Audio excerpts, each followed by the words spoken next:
बिस्मिल्लाहिर्रहमानिर्रहीम अस्सलामु अलैकुम वरहमतुल्लाहि वबरकातुहू। आबिद राजा चैनल की तरफ से आज मैं अपने दोस्तों को जल्द दुआ कबूल होने का तरीका बताऊंगा और दुआ में आप क्या पढ़ा करें वो भी बताऊंगा।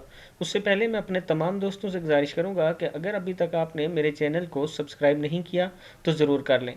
तो स्टार्ट करते हैं। बिस्मिल्लाहिर्रहमानिर्रहीम। साहबी रसूल सल्लल्लाहु अलैहि वसल्लम ने फरमाया, जब तुम में से कोई दुआ मांगे तो इसे चाहिए दुआ की इब्तिदा में रब्बुल इज़्ज़त की शान बयान करे और हम्द व सना बयान करे, फिर नबी अकरम सल्लल्लाहु अलैहि वसल्लम पर दुरूद शरीफ पढ़े और फिर इसके बाद वो दुआ मांगे जिसके लिए उसने हाथ उठाए हैं, क्योंकि इस तरतीब से वो अपनी मुराद जल्द पाएगा, यानी इसकी दुआ जल्द कबूल होगी। ये किताब का हवाला नीचे मौजूद है, आप देख सकते हैं। तो मैं अपने दोस्तों से गुजारिश करूंगा कि जब भी दुआ के लिए हाथ उठाएं तो इस तरीके से दुआ करें। इंशाअल्लाह इंशाअल्लाह आपकी दुआ कबूल होगी। इस वीडियो को आगे ज़रूर शेयर करें। अस्सलामु अलैकुम वरहमतुल्लाहि वबरकातुहू।